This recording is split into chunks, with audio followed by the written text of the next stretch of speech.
Bismillahirrahmanirrahim.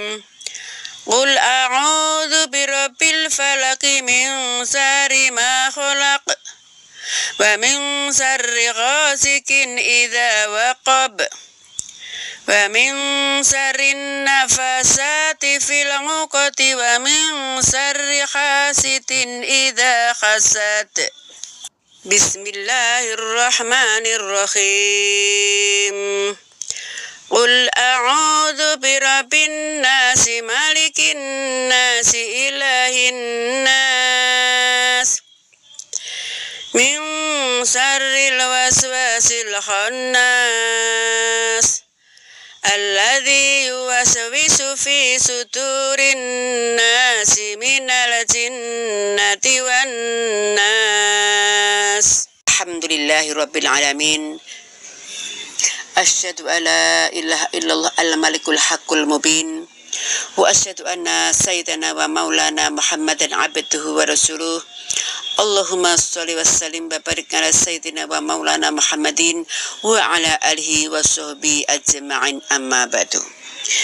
Mari kita bersyukur, panjatkan puji syukur kehadirat Allah Subhanahu wa taala yang telah memberikan keselamatan, kesuksesan, kekuatan, keselamatan dan kenikmatan sehingga kita bisa hadir di majelis sholawat yang diselenggarakan di tempat ini.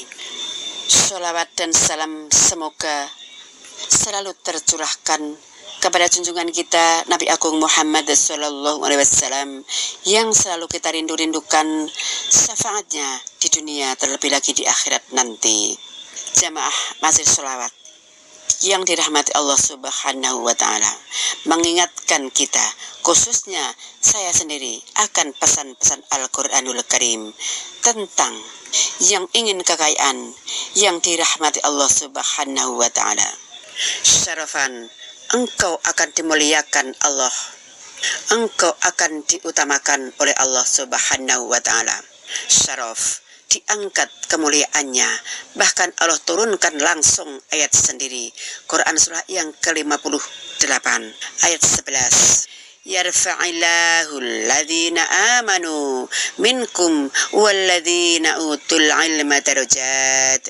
Syaraf, diutamakan, nambah sampai 3 kali, diangkat derajatnya seperti mujahid fi sabilillah. Kalau wafat syahid, fadun dalam Al-Quran itu artinya tingkat yang paling utama. Jadi kalau surga yang paling utama, kalau dunia yang paling utama. Dalam sholat kata Allah, jangan berdoa biasa, minta yang paling utama. As-sholatu illa doa. Sholat itu doa, karena semua dari takbir sampai salam itu doa. Tapi ada 2 posisi saja yang langsung, kata Allah, kalau kita ada di 2 posisi itu dan kita berdoa, maka minta yang paling utama. Kalau surga, minta surga yang paling utama bersama Nabi dengan orang soleh. Kalau minta yang paling utama, minta kaya sekalian, kaya dan berkah. Minta kedudukan tinggi dan berkah. Ya Allah, jadikanlah saya orang yang kaya, yang bisa bersedekah dan hafal Al-Quran. Ya Allah, jadikanlah keluarga saya hafal Al-Quran, keluarga Al-Quran. Quran surah yang ke-48 ayat yang ke-29. Muhammadur Rasulullah walladzina ma'ahu asida'u alal kufar ruhama'u bainahum tarahum ruqa'an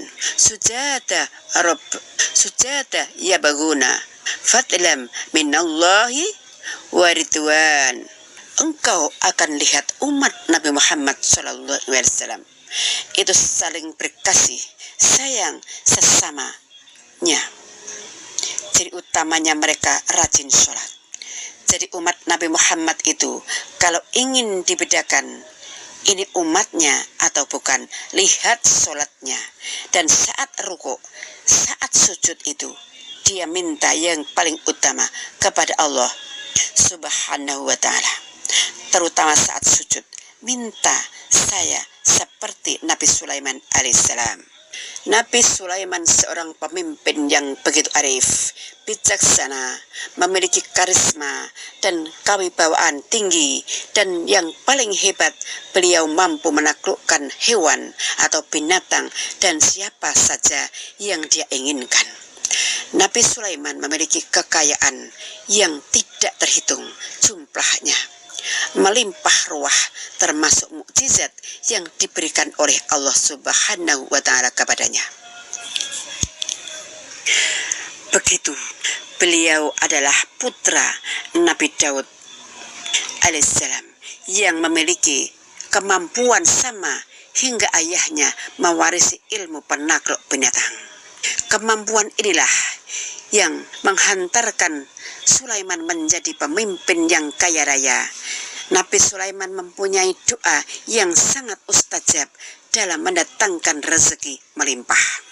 Untuk kekayaan yang halal dan barokah, ada di Quran surat yang ke-48 ayat 29 yang sudah saya baca di atas tadi sebenarnya, tapi nanti tak baca lagi.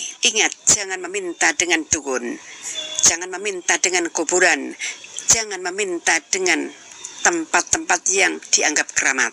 Itu semuanya adalah syirik. Meminta pertolongan selain kepada Allah adalah jelas syirik, jelas masuk ke dalam neraka. Kalau kita ingin kaya seperti Nabi Sulaiman, maka berdoalah seperti yang dilakukan oleh Nabi Sulaiman alaihissalam yang disebutkan di Al-Quran surat yang ke-38 ayat 35. Rabbi firli wahabli mulka la yambagi li ahadim min ba'di innaka antal wahhab. Ya Allah, ampunilah aku dan anugerahkanlah kepadaku kerajaan, kekayaan yang tidak dimiliki oleh seorang pun sesudahku. Sesungguhnya engkaulah yang maha pemberi. Saat itu begitu Nabi Sulaiman berdoa, maka Allah menjadikan Nabi Sulaiman seorang raja yang kaya raya. Tiada yang membandingi. Di dalam hadis, sahabat bertanya kepada Nabi, apakah dia boleh berdoa seperti Nabi Sulaiman? Rasulullah menjawab, boleh, silahkan kamu berdoa, meskipun hasilnya tidak sama persis dengan Nabi Sulaiman. Jadi kalau kamu ingin kaya, kalau kita ingin kaya raya, silahkan berdoa ini agar cepat dikabulkan. Sebelum berdoa, ada beberapa ilmu yang diajarkan oleh Rasulullah Shallallahu Alaihi Wasallam. Ambillah hartamu apabila kamu mendapatkan harta 2% setengah, haknya fakir miskin, untuk mendapatkan yang banyak dan barokah, dan agar bersih dari subhat atau samar-samar yang menjadi sulitnya rezekinya datang.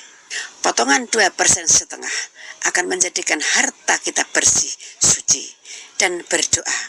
Dan berdoalah dalam keadaan tidak banyak dosa, sehingga cepat dikabulkan oleh Allah Subhanahu wa ta'ala. Bertaubatlah dengan membaca istighfar dalam setiap kesempatan. Lebih-lebih sebelum berdoa, berzikir. Alhamdulillah, Allahu Akbar, La ilaha illallah, Subhanallah. Itu adalah kalimat zikir yang sangat disenangi Allah Subhanahu wa ta'ala. Dan bacaan ayat-ayat Al-Quran sebelum berdoa, karena setelah membaca Al-Quran maka segala segala doa akan dikabulkan oleh Allah Subhanahu wa ta'ala. Dan bacalah Asmaul Husna sebelum berdoa sesuai permintaanmu.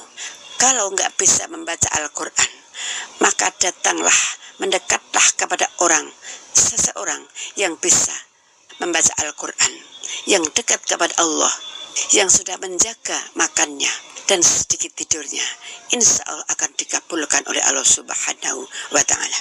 Ya Allah, ampunilah kami dan kedua orang tua kami. Sayangilah mereka sebagaimana mereka menyayangi kami di waktu kami kecil.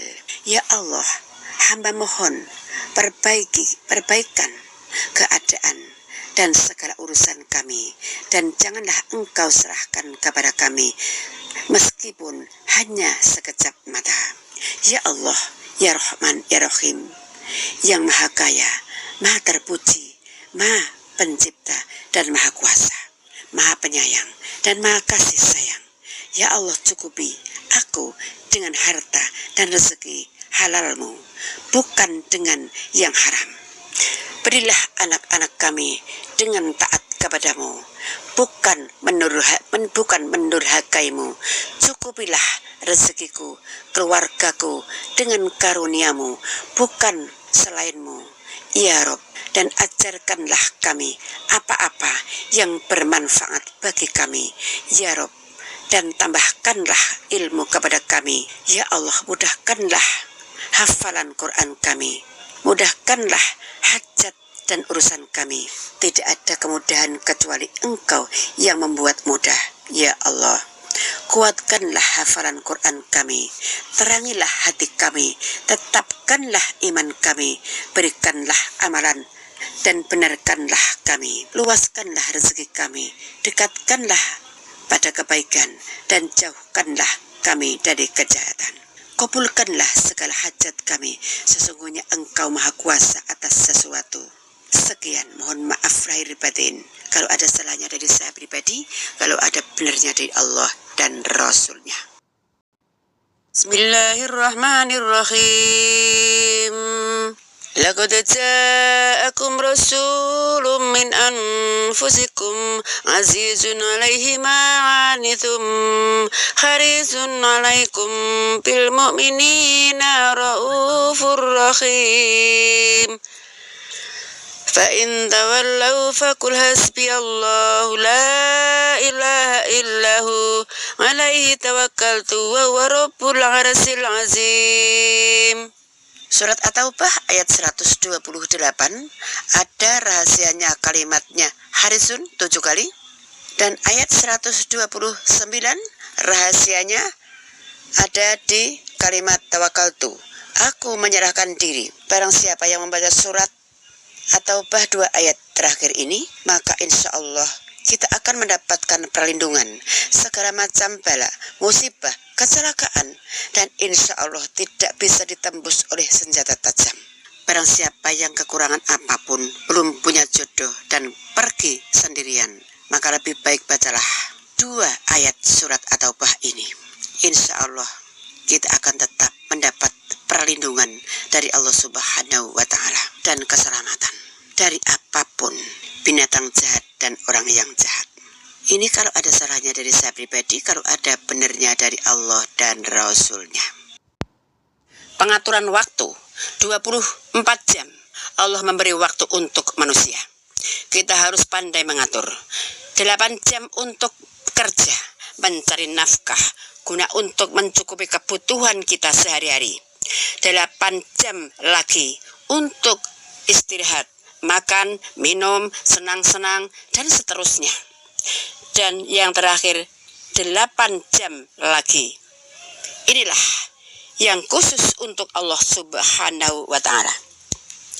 Sholat, ngaji, sedekah, mencari ilmu bagi yang belum punya ilmu, dan bagi yang sudah punya ilmu membagi ilmu.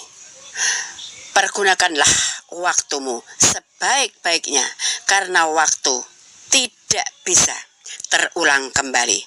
Waktu ibarat pedang yang sangat tajam. Hari ini hari Kamis, besok hari Jumat, Sabtu, Ahad, Isnin, Selasa, Rabu, Kamis. Kamis yang besok, bukan Kamis yang sekarang. Waktu tidak bisa kembali terulang. Waktu tidak bisa terulang kembali. Itulah, pergunakan waktu sebaik-baiknya, nak. Kalau ada salahnya dari ibu pribadi, kalau ada benarnya dari Allah dan Rasulnya, sayang. Manfaat mandi fajar atau mandi sebelum subuh. 1. Tidak terkena penyakit ain atau sakit demam, pilek, dan lain sebagainya. 2. Tidak akan terkena sihir, guna-guna, santet, baik dari jin maupun ulah manusia.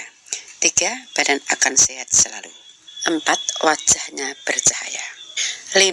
Doanya mudah dikabulkan oleh Allah Subhanahu wa Ta'ala. 6. Susah atau sukar didoakan jahat oleh orang lain, atau seperti disumpahi maka akan terbalik kepadanya yang menyumpainya. 7. Mengawetkan daya tahan mata, tidak mudah rabun, matanya tetap segar dan tidak beruat. Itu mas kalau ada